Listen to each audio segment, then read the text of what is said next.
What happened was I had my deal at Rockefeller. Jewels ended up getting a deal at Rockefeller West Jail. And the Diplomats had a deal at Rockefeller West Jail. But they didn't want to sign Jim yet, and Jim didn't want to wait. So Jim went and sorted out Koch. I kind of backed it and said, yeah, we're going to do whatever he wants to do. We'll make Koch Island Blood Black.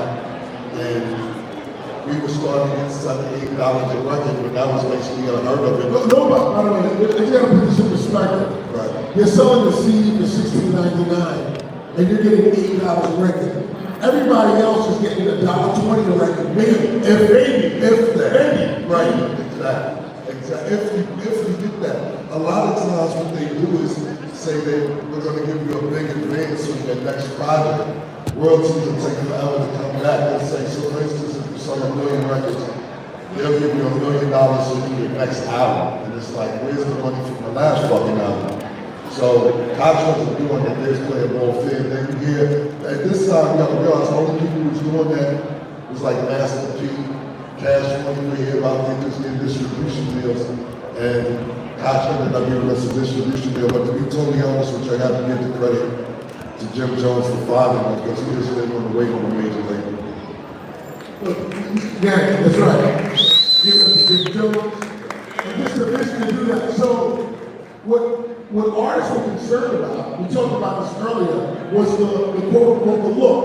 I'm signed to this.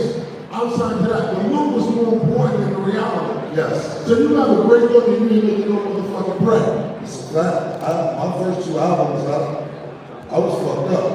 I had 2 gold albums and didn't really have any money. And the first album, Glorious. Yes. I was just playing Glorious. We're waiting. Thank you, man. Boston Carriage, track masters there. Yes. That produces for your friends too. But it was a great album. The first 2 albums was great, but I didn't have any money. I was like basically struggling to my thing was once I got to Jersey, I'm like, I'm not going back. So I was doing whatever I had to do to be entertained, but it wasn't necessarily for music. So I got one deal in entertainment, I lost a deal, so I had to go straight to Sony contractual. How did you get that? How did you get that? I was going to ask you that first. If anyone who hasn't seen the cover for the sports drug entertainment, you should just look at that creative. It's pretty wild what you did there. Right. I thought you got in trouble for doing that. You used the NBA logo on the cover of your I mean, it was my idea with the label. I didn't really know the business. You know what I'm saying? You gotta realize in the 90s to get a record deal was a big deal. I was just more happy having a record deal to be on. I didn't know the business. I didn't know what publishing did. I didn't know a lot of shit. I was just like, I have a record deal. And then as time goes on, I'm like, these motherfuckers is dirt. You know what I'm saying? These times you would sign for 7 albums, which was like standard 6 or 7 albums. And when you realize on the second album that you didn't drink around and play with your life. So how did you get out?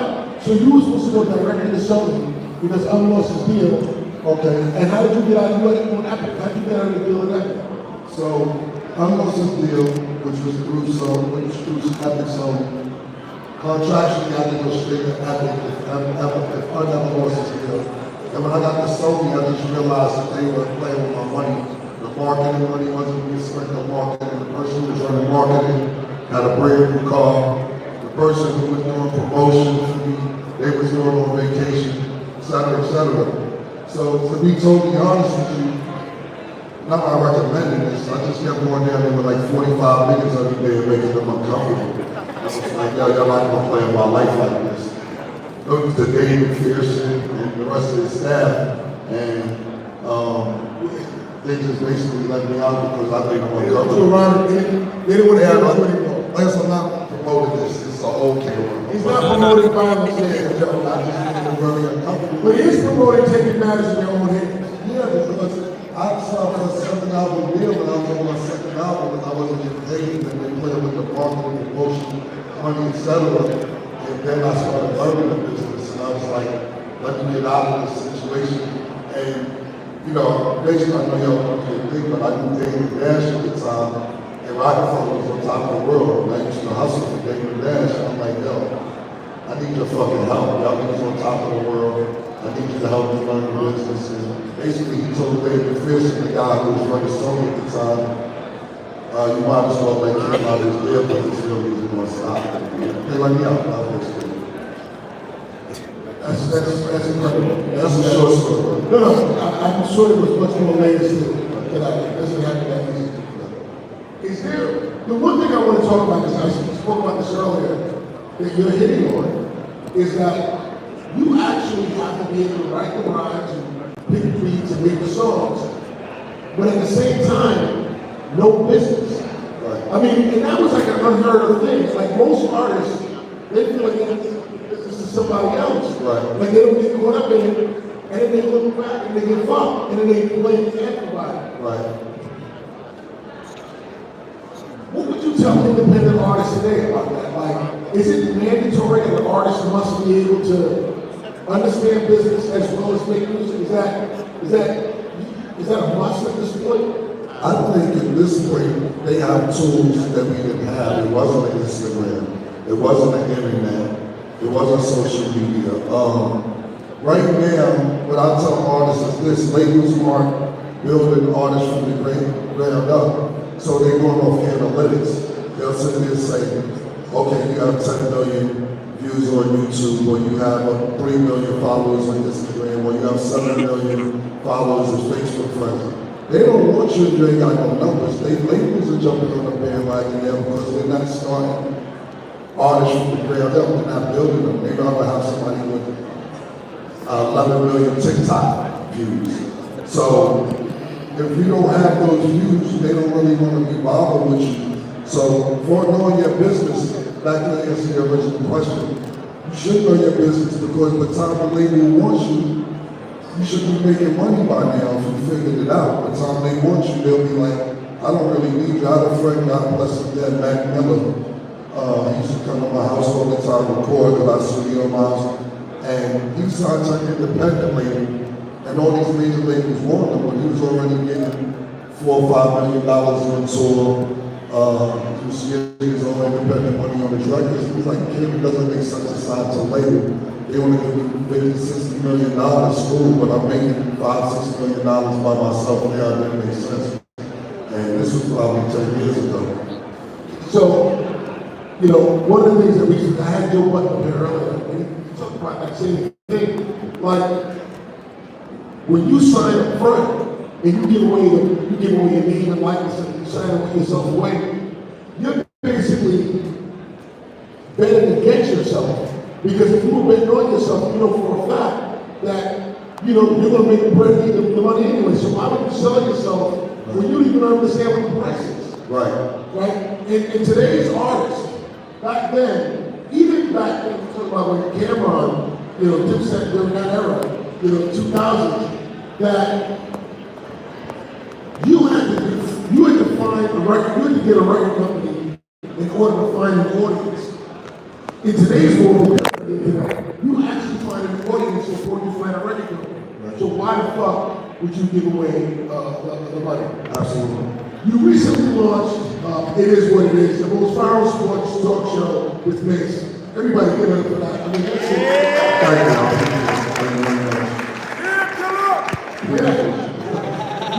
Thank you. Your family, you got to respect. I don't know. That's my bad. You disrupted the entire category of sports media.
podcast or start a podcast. And I was like, I don't want to have to talk to people for a living. Like, I don't like, when you see podcasts, a lot of them, not a lot, but you have to have guests, certain podcasts. I said, I'm like, I don't necessarily want to talk to this person for something to go right. If I did something, I would want it to be on my own terms, etc. And then at the same time, I just didn't know how big the podcast space was, to be honest with you. I just looked. You didn't know how big it was. I didn't. You didn't know there was money in it. You didn't know what it was. But I see a lot of people doing it. I'm like, there gotta be something there if this is what they're doing. Like, you know, I see Noriega doing it for a long time. Of course, Joe Budden's doing it. I'm like, I know they're not just doing it for fun, but I just didn't really care about it, to be totally honest with you. And I would be on the phone with my friends arguing about sports for like 2-3 hours. And by the time I hang the phone up, I'll look at the phone and it'll say 2.5 hours. And I'm like, I've been arguing with this nigga for 2.5 hours about sports. Like, I'll be mad at myself about it. Like, so I'm sitting there saying to myself, one thing that's not going anywhere ever is sports and politics. That's just gonna be around forever. And what I said to myself was that you have these podcasts that do sports, and it's like, there's no disrespect what I'm about to say, but I'll sit there and they'll be like in their living room or their kitchen or something like that, and it'll be good content. And then you got something like ESPN that has a professional setting, but they're talking like, you know, very corporate, very regular.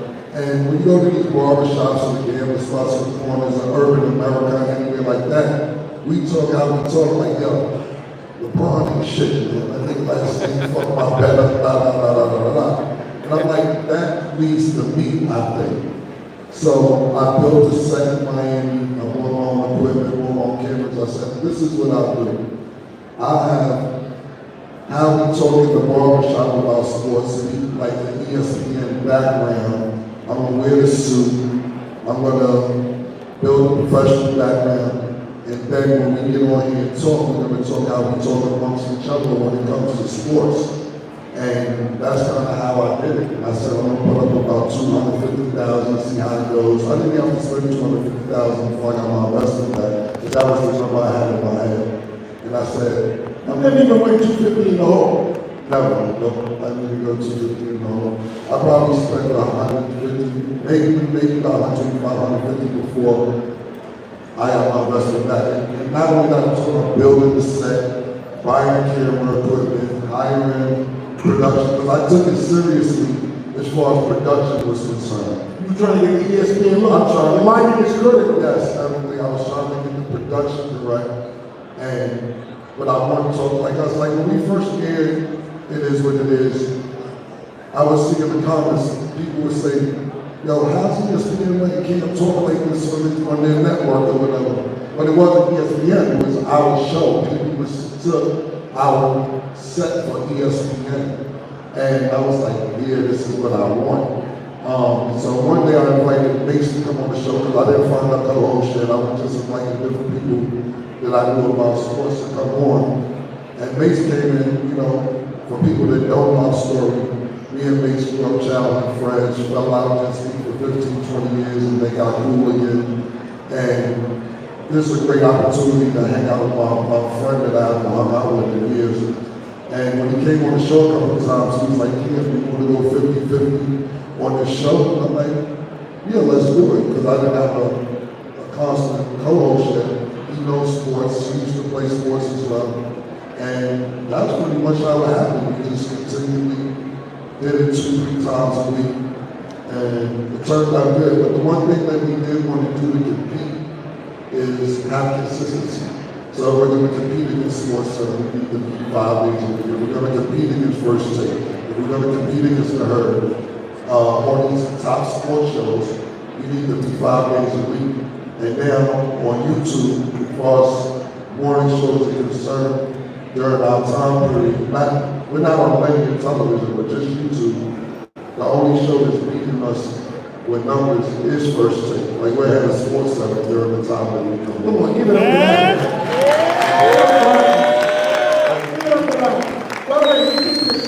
Right before our very eyes. He did it right before our very eyes in the last year.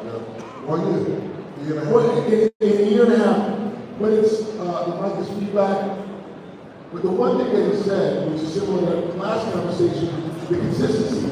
Joe has 800 shows. Right. He did 800 shows. Right. You can't just do one podcast and look and hope. You gotta just keep grinding and keep going. Apparently, that's what it happens. Like you talking about 800 episodes. 800 episodes. Yeah, like you gotta realize right now, I don't know how long he's been doing it. Joe Budden for doing what saying. But we're going 5 days a week. The first year, we just say we gotta get some vacation next year. 'Cause we didn't take over for New Year's, we didn't take over for Christmas, we didn't take over for Thanksgiving, we didn't take over anything. We shot all those days. So right now, when we started last March, we're at 580 episodes.